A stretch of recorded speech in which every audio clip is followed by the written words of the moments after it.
Mr. Speaker, after this bill was heard in committee, I heard from a variety of people who had suggestions for strengthening the bill, and I incorporated quite a few of those in Floor Amendment 4. So, Mr. Speaker, I ask that the clerk report Floor Amendment 4. Clerk, please report.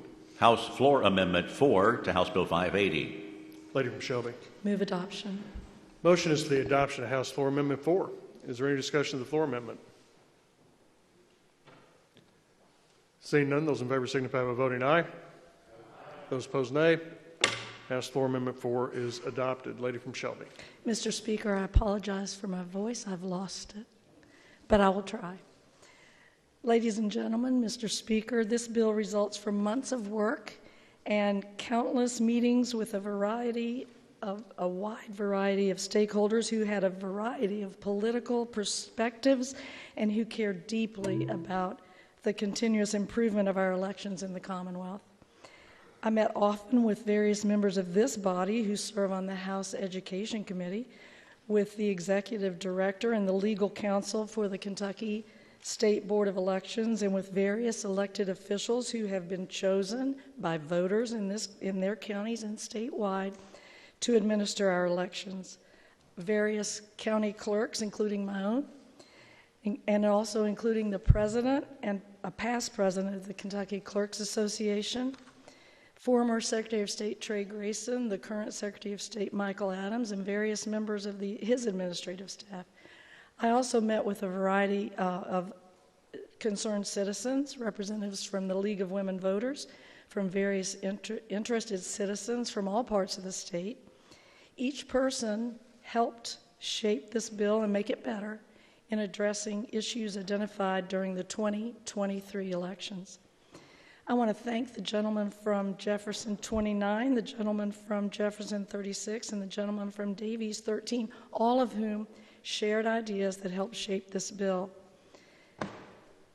Everyone who had a role in this bill did so to ensure the continuous improvement of our election systems in the Commonwealth. I'd like to describe the bill, Mr. Speaker. One section, Section 1, authorizes the State Board of Elections to enter into agreements to further voterless maintenance.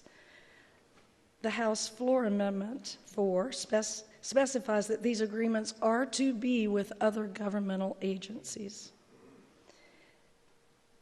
That section also requires the State Board of Elections to provide a form on their official website so that voters can fill out and return to inform the State Board of Elections that they have changed their residence and should be removed from our voter rolls. Section 2 establishes that each county board of elections appoint members.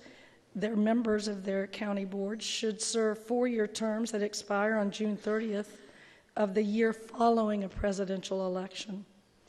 This section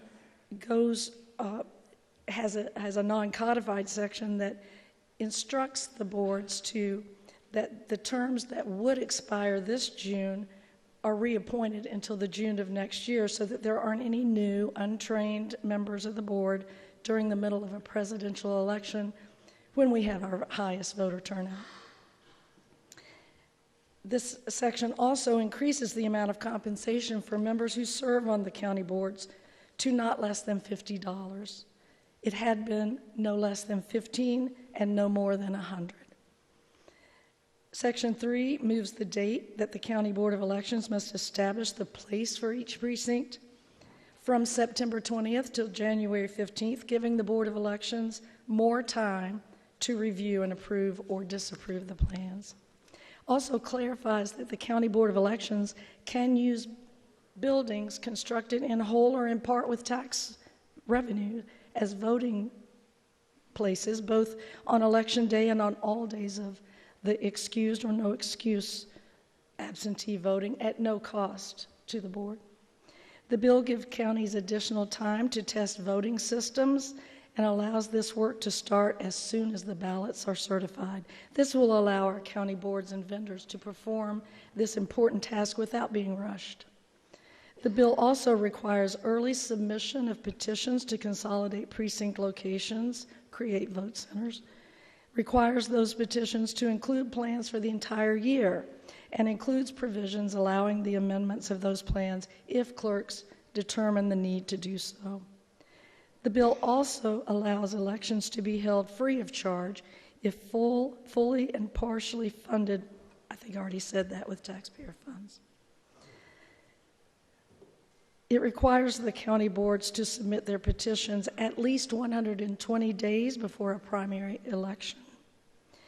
And beginning January 1st, 2025, the approved petitions to consolidate shall apply for the whole year. That is delayed so that it does not disrupt our elections this year. This section allows Section 5 allows persons who will be out of the county on the day of the election or the 3 days prior to the election could vote in person who walk into their county clerks for 6 days of excused in-person absentee voting. The bill also strikes the requirement for a woman in the 3rd trimester to swear a separate oath than just that she has an excuse. She had to sign a separate oath certifying that she was in the 3rd trimester. She will no longer have to provide a separate certification than anyone else with an excuse. The bill also provides that while the County Board of Elections may know the tally of the 3 days of in-person absentee ballots, that tally cannot be transmitted or publicized until 6 o'clock on Election Day.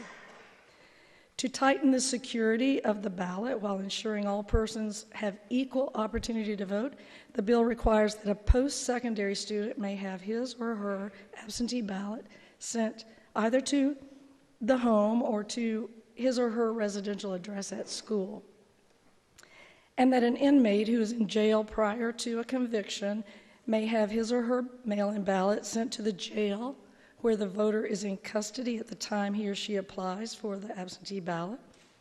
The bill requires jail staff to allow all incarcerated voters who are registered and authorized to vote to use the telephone at the jail during normal business hours to receive assistance from the county clerk to request the absentee ballot. The bill allows voters who are receiving inpatient and residential medical treatment at the time they request their ballot to receive their mail-in ballot at the facility where they are receiving treatment. It allows certain voters who have left an address, those particular that I've just mentioned, after they request the ballot, to request a second ballot after the county clerk cancels the first ballot in case they move before the ballot is received. The county clerk can cancel it and issue a second ballot. Section 7 clarifies that county clerks must send to the State Board of Elections the lists of who voted absentee and the tally of the votes cast by mail-in and in absentee voters after the tallies are complete. House Floor Amendment 4 adds a new section after this section. It amends the law to allow a caregiver or employee of a caregiver to take possession of the ballot, if that is their normal duty, to receive mail and to deliver it to the voter. Also, it requires that the secrecy of the ballot be observed at all times.